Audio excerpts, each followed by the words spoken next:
All right, and welcome back to Best Bets. What's going on? I am Matt O'Leary alongside Joe Manniello. Joe, how's it going? Doing good, Matt. How are you? You must be pretty happy. I'm doing okay. You had a phenomenal week over there, picking 12 and 4. Yeah, it's a great week. I'm as surprised as anybody else. Love it. That's awesome, dude. So 3-1-1 in what we're doing this week, or each week, I guess I should say. Well, I had a rough one, 3-1 to start things off, but back on the horse for week 2. Hopefully, it gets a little bit easier for me. That's The weirdest part was that my one of my losses was the best bet, the Packers, who were one yeah. of the worst picks of the week. That was real surprising. Absolutely. That was definitely a surpriser. So let's jump into it for this week. We have the Giants on Thursday Night Football. They're taking on the Washington football team, and Washington's favored by 3.5. So who do you like here? Yeah, I think it's a toss-up game. I don't think there's a clear choice in this one. I'm going with the Giants for a couple of reasons. The first one is Daniel Jones. His career record is 8-20, but he's 4-0 against Washington. I don't know what it is he sees in them, but he likes to beat them. So, it doesn't mean he's guaranteed to win tomorrow, or tonight, Thursday. But I think the Giants have something going on when they play Washington. So that's a big reason. And also, I feel like week 2 is such an overreaction. People say, week 1 they look so bad. So everyone's counting the Giants out. Their fans are in panic mode already. The Giants have started 0-2, 4 straight years and 7 of the last 8. So I get it. But I feel like when a team is counted out, they're going to show up the next week when you least expect it. So don't be surprised if the Giants, win by a touchdown. I think it's going to be a close game. Taylor Heineke in for Ryan Fitzpatrick. He played really well against the Bucs last year in the wild card round. So I think he's a serviceable backup. I think it's going to be a close game. I got it like 27-24 Giants. I think it's going to be a surprisingly high scoring game. So I'll take the 3.5. I think they win outright. Okay.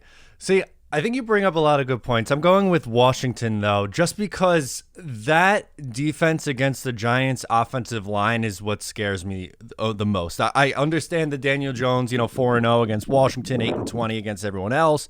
Their backs against the wall a little bit. They're being counted out. But I think with Washington's defense, that is a very, very tough ask for this offensive line to hold up against. And honestly, I like how Heineke plays. I don't know if it's that much of a downgrade from Ryan Fitzpatrick, to be honest with you. So I think Washington wins a relatively close one, but I think they end up winning by like 6 or 7 in this one. Okay. As for the New York Jets, the Patriots are the road favorites here, favored by 6 points. Who do you like in this one? Yeah, it's a bigger spread than I like to lay, but I just don't see how you take the Jets here.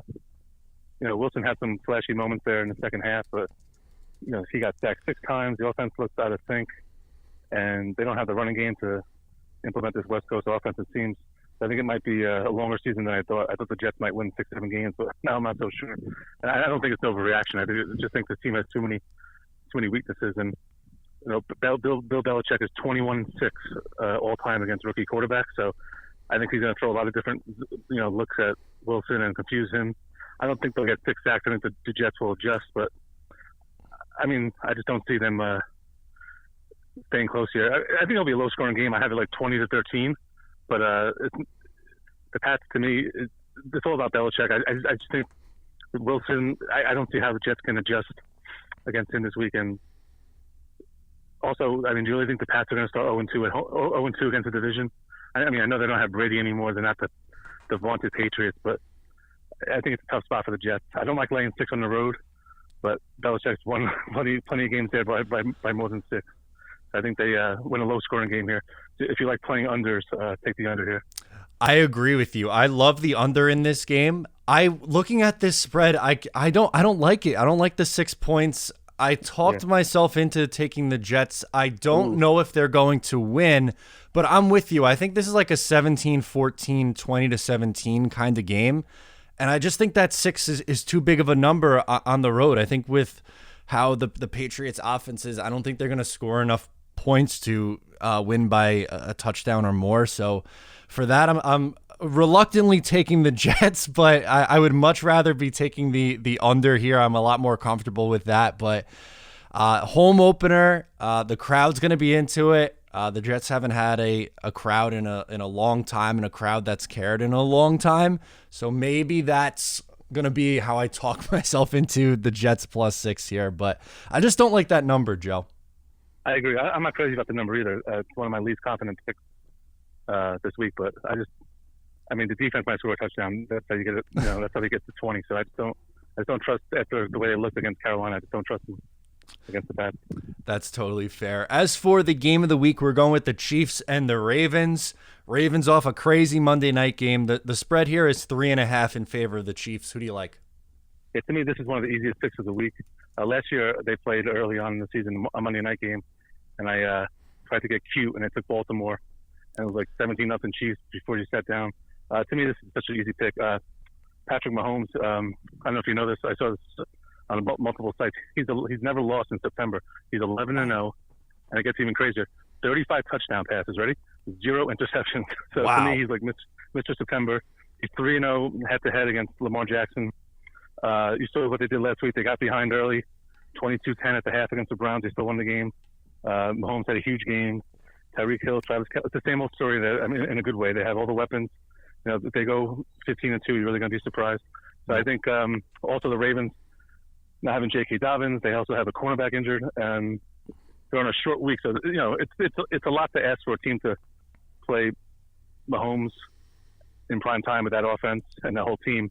And now you have them on a short week playing Monday night on the road, and they had a game that they were up, I think, 14-0 in the game. They lost 33-27 in overtime, a crazy game. I think it's just like a really bad recipe for the Ravens here. And the way to beat them is to get an early lead and make Lamar Jackson, throw. I mean, they did win after they were trailing at Tennessee, but Kansas City's a different beast. I just think this is another nice win for them. I don't think it's a blowout, of course. Ravens are too talented, but I don't know, 34-24, something like that, 7 to 10 point win. I wouldn't think twice about the spread here. Just go with the guy who's never lost in September, and don't make it harder than it has to be. Chiefs minus 3.5. Yeah, I'm right there with you, Joe. It just makes way too much. I'm right there with you. I had to bring it back. The Chiefs are just they're a powerhouse right now, and the Browns played almost as good of a game as they could, and they covered, but they weren't able to win the game outright. But just with this matchup, you said it. The Ravens are coming off a tough loss. Number one, they lost a bunch of guys due to injury. Number two, and I don't know that 3.5 isn't a big enough number for me to start thinking about taking the Ravens here. I understand the Chiefs are on the road, but I mean, you said it. To start the seasons, each and every year, Patrick Mahomes just puts up incredible numbers: 35 touchdowns to 0 interceptions, 11-0. That's just insane. I agree. I think the Chiefs win by, I don't know, maybe 6 to 8 points, somewhere in that range. But I don't think you're going to have to worry about a backdoor cover in this one either. How about a best bet this week, Joe? Yeah, I mean, I like the Chiefs a lot, and I also like a couple other teams. But there's, I try to stay away from a big favorite because any guy can, tell you, oh, this team's going to win. But then again, it's not easy to cover those big spreads. So I'm just going to go with one that jumped off the page to me. Browns minus 12.5 at home against the Texans. Browns home opener, dog pound, fans there for the first time in 2 seasons. I think the Browns are right there, second or third best team in the AFC. They have a complete team, and Texans, there's talk about them going, getting the first pick. So they got their win last week. They played well against Jacksonville. I don't think this is a huge step up in class here on the road against Cleveland. And I think this is a blowout, like 38-10 kind of game, 38-17. I think the Browns could put up, 40 plus. So when I saw that number, 12.5, I always like to say there's a reason why it's that high, the spread, So it's not like, they're going to win. They're going to win comfortably. It's just a matter of, do you have the guts to worry about the backdoor cover? But you can't pick games that way. If they win, if they're up by 17 and Tyrod Taylor throws a 40-yard touchdown pass with 10 seconds left, so be it.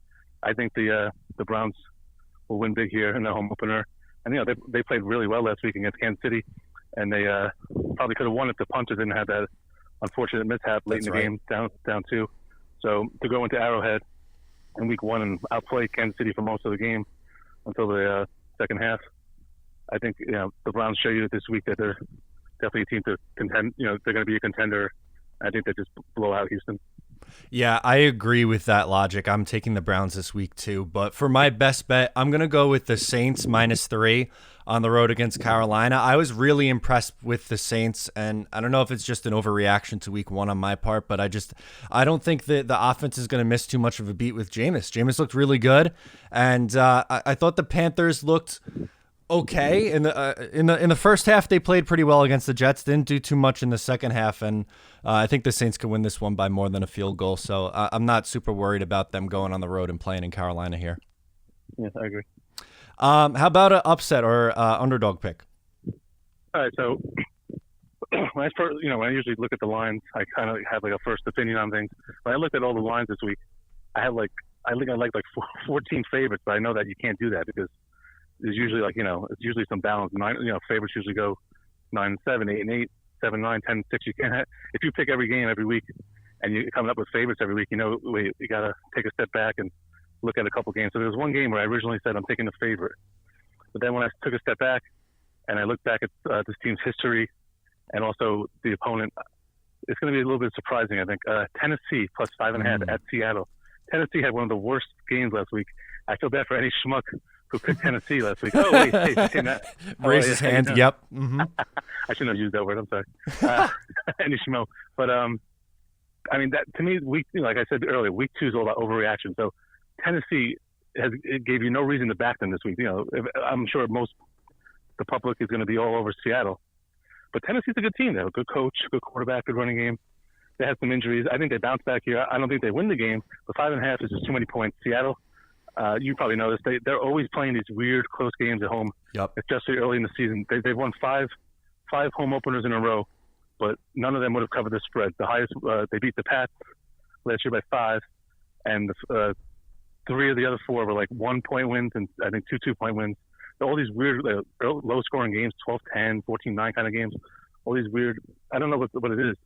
I think Seattle definitely gets a boost from getting the 12th man back with that great crowd. I don't know why, but it's the same reason. Why does Daniel Jones only beat Washington? I don't know why Seattle only plays these close games. Who knows? But I just feel like 5.5 is just such a big number. So I think they win the game by 3, like a 34-31 kind of game. I think Tennessee. I like a team in week 2 that got embarrassed in week 1, especially at home. Like I like Buffalo this week for the same reason. You lose a game you're supposed to win. Quote unquote supposed to win, and I like you to come back and show people, hey, this is why we were favored in week 1 and have a good game. So I like Tennessee to bounce back here. I think they'll be in the game the whole way, maybe even leading late, and then Russell Wilson will do his usual thing and Seattle will win. But 5.5 is way too many points. So that's my upset pick, Tennessee plus 5.5. Okay, there we go. I like the logic behind that one. That's an interesting one. Now, last word. Yes. I'm with you. I didn't like too many underdogs, but I did find an interesting stat that may have swayed me a little bit. So since the start of 2020, the Miami Dolphins have the best record against the spread. They're 12-5. So I'm taking Miami plus 3.5 against the Bills. I could, maybe this one bites me in the butt. I know Buffalo got beat at home, a game they probably should have won, but I think myself included, as well as a lot of people who watch and cover the NFL, I think people are sleeping on the Dolphins a little bit. So maybe it's a field goal game and we get a weird cover here for Miami, but that number really jumped out at me. Didn't like too many other underdogs, so I'm going with the Dolphins plus 3.5 against the Bills here. Yeah, it's not a bad pick. I mean, the Dolphins are a tough team with Flores. The only reason I'm picking Buffalo is that, other than the reason why I said before about teams have flopped in week 1, bouncing back. I think they've won 5 in a row against Miami, and Josh Allen was 5-1 against them. But I'm not sure if they're all covered, so that might be part of the 12-5 that you said. There we go. Let's run through these real quick. So I am on Washington minus 3.5 on Thursday Night Football against the Giants. Joe's going to go with the Giants plus 3.5. I am reluctantly taking my Jets plus 6 against the Patriots. Joe is taking the Patriots minus 6. If you're going to bet anything, we recommend the under here in this game. Chiefs and Ravens is our game of the week. We are both on the Chiefs minus 3.5 there. My best bet, I'm going Saints minus 3 over the Panthers. Joe is going with the Browns minus 12.5 against Houston. My upset or underdog pick, I like the Dolphins plus 3.5 over the Bills. And Joe is going with Tennessee plus 5.5 against Seattle. Joe, thank you as always for coming on. We'll talk again real soon. We got some contrasting picks, so it's good for the viewers. Yeah, it's always good. All right. Good job. Thanks, Matt. Perfect. Thank you, Joe.